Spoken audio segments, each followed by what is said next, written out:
চোরের হাত কাটা দণ্ডবিধান বর্বরতা, হ্যাঁ, হত্যার বদল হত্যা কেসাস বর্বরতা, এই যুগে চলবে না, অচল।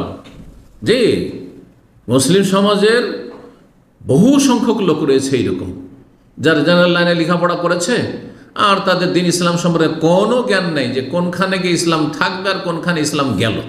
মানব রচিত বিধান এইভাবে মুসলিম জাতিকে গ্রাস করেছে যে দণ্ডবিধান মানে যেন অবিচার, অথচ যে অন্যায় করেছে অপরাধ সেই সময় যদি হয়তো, তো এই যুগেও গণপিটুনি দিয়ে মেরে ফেলে দিচ্ছে। একটা চোরকে গণপিটুনি দেওয়াই হারাম, মেরে ফেলা তো দূরের কথা, যদি মেরে নাও ফেলো আর গ্রামের লোক 10-20 জন মিলে পাইকারি হারে মারছে, সেটাই হারাম। বুঝেছেন? এইখানে কেউ কিন্তু আঙুল তোলেন, আপত্তি করেন না যে এটা অন্যায় কাজ হয়েছে, এটা অপরাধ হয়েছে। কেমন অজ্ঞতা মুসলিম সমাজে! কিন্তু আমাদের অধিকাংশ আল্লাহ না করে কোনো চোর মুসলিম ধরা পড়লে বাঁচবেন না। আমার চোখের সামনে দেখেছি মাদ্রাসায় ছাত্রকালে 3টা চোর রাতে ধরা পড়ে, সারা রাত পিটুনি দিয়েছে, ফজর আগে শেষ। ফজর পরে আমরা গিয়েছি তামাশা দেখতে, শুনতে পেলাম হইচই, গিয়ে দেখছি একটা দুক করছে, তার কিছুক্ষণ পর সেটাও গেল, মারা গেল। অথচ আল্লাহ বলছে যে হাত এতটা কাটতে পারবে, এতটাও কাটতে পারবে না, এতটা ব্যাস, এতটুকু কবজি পর্যন্ত, এই পর্যন্ত, এখান পর্যন্ত যদি কাটে হারাম কাবিরা গুলো করল। জালেম সে যে কাটবে, যে শাসক কাটার হুকুম দিব, যে জাল্লাদ কাটবে। জি, চিন্তা করুন তাহলে। দিন ইসলাম সম্পর্কে জ্ঞান না থাকার কারণে দিন ইসলামের ন্যায়সঙ্গত দণ্ডবিধানকে বর্বরতা বলছে, আর অহরহ জুলম অত্যাচার হচ্ছে, অবিচার হচ্ছে, সেগুলি কোনো ব্যাপার না, সে কোনো ব্যাপার না। বড়ই দুঃখের বিষয়। ইমাম ইবনে তাইমিয়া রাহিমাহুল্লাহ বলছেন, মান সাব্বাল্লাহ আও রাসূলাহু ফাহুয়া কাফির যাহিরান ওয়া বাতিনান, যে ব্যক্তি আল্লাহকে গাল দেবে বা রাসূলকে গাল দেবে সে বাহ্যিকও কাফের আর তার ভিতরও কাফের। সাওয়াউন কান, যদিও সে বলে আমি ভিতর থেকে বলিনি, মন থেকে গাল দিনি। সাওয়াউন কানা ইয়াতাকাদান্না যালিকা মুহাররাম, সেটা হারাম বলে বিশ্বাস করুক, আও কানা মুস্তাহিল্লান লাহু, অথবা হালাল মনে করুক যে আল্লাহকে গাল দেওয়া, রসুলকে গাল দেওয়া, দিনকে গাল দেওয়া হালাল অথবা হারাম, যেটি বলুক, গাল দিয়েছে কাফের হয়ে গেছে। আও কানা জাহিলান আন ইতিকাদ, অথবা সে মূর্খ ছিল, হ্যাঁ, সে ইসলামী আকীদা সম্পর্কে জানতো না, সেই জন্য আমি তো জানি না ভাই যে এত বড় অপরাধ আর আমি কাফের হয়ে যাবো, সেই জন্য এই কথা বলে দিয়েছি, সেইটাও গ্রহণযোগ্য না। আর এই বিষয়ে বিস্তারিত তিনি আলোচনা করেছেন, সময়ের স্বল্পতার জন্য এতটাই বলা যথেষ্ট মনে করলাম।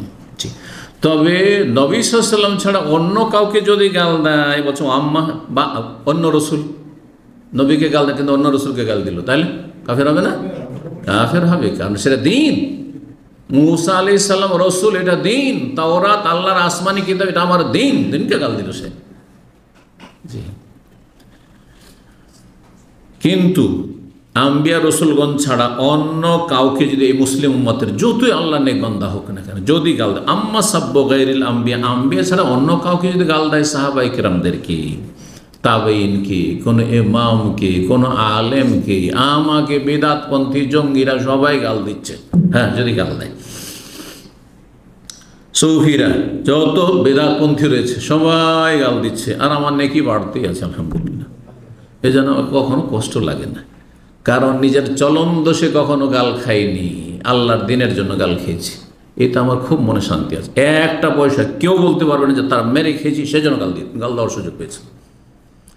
সামান্য একটু জুলুম করেছি কার ওপর, সেই জন্য সে গাল দিচ্ছে, কখনো না, প্রমাণ করতে পারবো আলহামদুলিল্লাহ।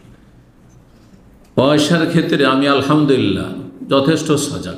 একটা টাকা কারো যদি ধার বাকি আমার থেকে যায়, তা আমার বারবার করে মনে পড়বে যে রাতটা পাড়িয়ে চলে যাচ্ছে, আমি ওর সাথে দেখা কেন হলো না, বারবার তাকে মেসেজ দিয়ে টাকাটা নিয়ে যান, টাকা নিয়ে যান। যারা আমার সাথে লেনদেন করে তারা ভালো করে জানে। কথা হচ্ছে যে আলহামদুলিল্লাহ আজ পর্যন্ত কেউ প্রমাণ করতে পারবেন না এখনই দুনিয়া থেকে বিদায় হলে একটা পয়সা কারো কর্জা নেই আলহামদুলিল্লাহ। এই অবশ্যই থাকার চেষ্টা করি, যা আছে যতটা আমার চাদর আছে ততটা পা লম্বা করি, তার বিষয়ে লম্বা করি না। জি, তো এই গালগুলো যদি দেয়, বলছে ফাইন কানাল গারাজু মিনহু সাব্বুন নবী সাল্লাল্লাহু আলাইহি ওয়াসাল্লাম, অন্যকে গাল দিচ্ছে উদ্দেশ্য নবীর মানহানি করা যদি হয়, মিসলা ইয়াসুব বা আসহাব ও সাহাবাই কেরামকে, নবী সাল্লাল্লাহু আলাইহি ওয়াসাল্লাম চারপাশে যারা আছে আবু বকর, ওমর, ওসমান, আলী, হ্যাঁ, তাদেরকে গাল দিচ্ছে, এদেরকে গাল দিয়ে নবীর মানহানি হয় না? হয় না? সহজে বুঝাই, যদি বলে কেউ কেউ মাঝে মাঝে করেছে আমাদের কিছু দু একজন ছাত্রের বেয়াদবি অথবা কোনো বিষয়ে একটু হয়তো শক্ত করে লিখেছে, দাম্মাম ইসলামিক সেন্টারের ছাত্ররা সব বেয়াদব, এটা ওদেরকে গাল দেওয়া হলো না আমাকেও দেওয়া হলো? আমাকেও গাল দেওয়া হলো যে শেখ মতিউর রহমান সব বেয়াদব তৈরি করছে, তার প্রোডাক্ট কি হলো বেয়াদব। কথা বোঝা গেছে না? ইনডাইরেক্ট আমাকে কিন্তু গাল দেওয়া হলো, বেয়াদব বলা হলো। যে আদব কায়দা আমি শিখাই না বা শিখাবার যোগ্যতা রাখি না। তাহলে সাহাবাই কেরামদেরকে যদি কেউ গাল দেয়, উদ্দেশ্য যে এরা সব কি আস্থাভাজন নয়। দেখেন, এটি হচ্ছে কাফেরদের, মুনাফিকদের ষড়যন্ত্র, ইহুদি সাহাবাই ষড়যন্ত্র।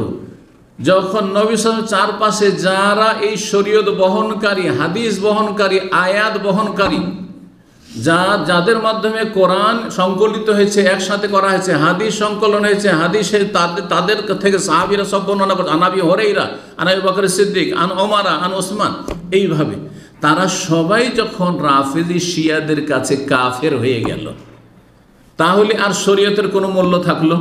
কারণ এগুলো কার বর্ণনা করছেন? সব কাফেররা বর্ণনা করছে। তো কাফের যদি নাউজুবিল্লাহ বর্ণনা করে, তো সেই সব কথার কোনো মূল্য আছে? আপনার কাছে, আমার কাছে কোনো কাফের বিজাতি যদি কোনো ধর্ম বয়ান করে, তার কোনো মূল্য আছে? এইটাই তো শিয়াদের ধর্মীয় আকীদা, ইসলামকে ধ্বংস করে দেওয়া, পুরোপুরি ধ্বংস করে দেওয়া। যে নবী সাল্লাল্লাহু আলাইহি ওয়াসাল্লামের চারপাশে যারা ছিল 1,00,000-এর বেশি, 1,24,000 বলা হচ্ছে, 14,000 সাহাবায়ে কেরাম নবী সাল্লাল্লাহু আলাইহি ওয়াসাল্লাম হজ করেছেন শুধু, তারা সবাই কাফের হয়েছে শুধু 4-5 জন ছাড়া। আর 4-5 জনে কয়টা বা হাদিস বর্ণনা করেছেন? সব হাদিস তো অন্য অন্য সমস্ত সাহাবারা বর্ণনা করেছেন। তাহলে আর হাদিসের কোনো মূল্য থাকলো না। আর কোরআন সংকলন কে করেছেন একসাথে? হ্যাঁ, আবু বকর সিদ্দিক প্রথম করেছেন, প্রাথমিক ওমর রাদিয়াল্লাহু পরামর্শ, তারপরে উসমান রাদিয়াল্লাহু তাআলা। নিকৃষ্ট কাফের এই শিয়াদের কাছে আবু বকর, ওমর, উসমান। সুতরাং আর ইসলামের সামান্য কোরআন হাদিসের কোনো মূল্য থাকে না। এইটাই হচ্ছে ইহুদিদের। আর সাবা, আব্দুল্লাহ বিন সাবা ইহুদি ছিল ইয়ামানের, আর শেষ এমনি বাহ্যিক ইসলাম গ্রহণ করেছে, কিন্তু ভিতর ভিতর পয়জন ঢুকিয়েছে, আর এই শিয়া জাতিকে কি করেছে? জন্ম দিয়েছে। শিয়া জাতির জন্মদাতা। এটাই উদ্দেশ্য, যাতে করে আর এই ইসলাম ধর্মের কোনো মূল্য মানব জাতির কাছে না থাকে। যে কাকে বিশ্বাস করব? আবু বকর, ওমর, ওসমান, তারা সব জালেম, তারা বেঈমানি করেছে, তারা খেলাফতি দখল করে নিয়েছে, নাউযুবিল্লাহ, তারা ন্যায্য অধিকারটা দেয়নি, এই করেছে, সেই করেছে। সুতরাং তারা মুসলিম নয়, তো তাদের কথাই কেমন করে নেব? কোনোটাই নেওয়া যাবে না। বুঝতে পেরেছে?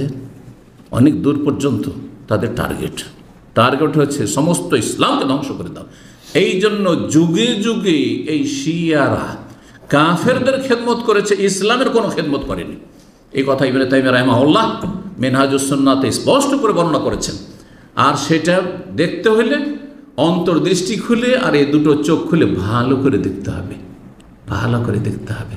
আর বোকার মতো শুধু মিডিয়ার পিছনে পিছনে হই হই করে ছুটলে হবে না, যে এই করলো সেই করলো, এ হুঙ্কার দিল, এ হুঙ্কার দিয়েছে, আজ পর্যন্ত করেছেটা কি? বলেন, কিছু করেছে? না করেন। এতগুলো মিসাইল ছাড়ল, একটা ইহুদি মরেছে কেন? কেন নেই অস্ত্র তাদের কাছে? হাতের দাঁত কিছু খাওয়ার জন্য আর কিছু দেখানোর জন্য। তো এদের দাঁত হচ্ছে দেখানোর জন্য শুধু। জি, আল্লাহ সঠিক বুঝদান করুন। এবং যারা শিয়া প্রেমী, শিয়াদের দলভুক্ত আমাদের দেশের, তারা সুন্নি নয়, শিয়াদের খাদেম। তাদের মধ্যে জঙ্গিবাদও রয়েছে, আর তাদের মধ্যে শিয়াদের বদাকিদা রয়েছে। সাহাবাকে তারা অবমাননা করেছে আর করে যাচ্ছে। তাদের হাসর কিয়ামতের দিনে এই সাহাবায়ে কেরামদের দুশমনদের সাথে হবে, সাহাবায়ে কেরামদের সাথে হবে না।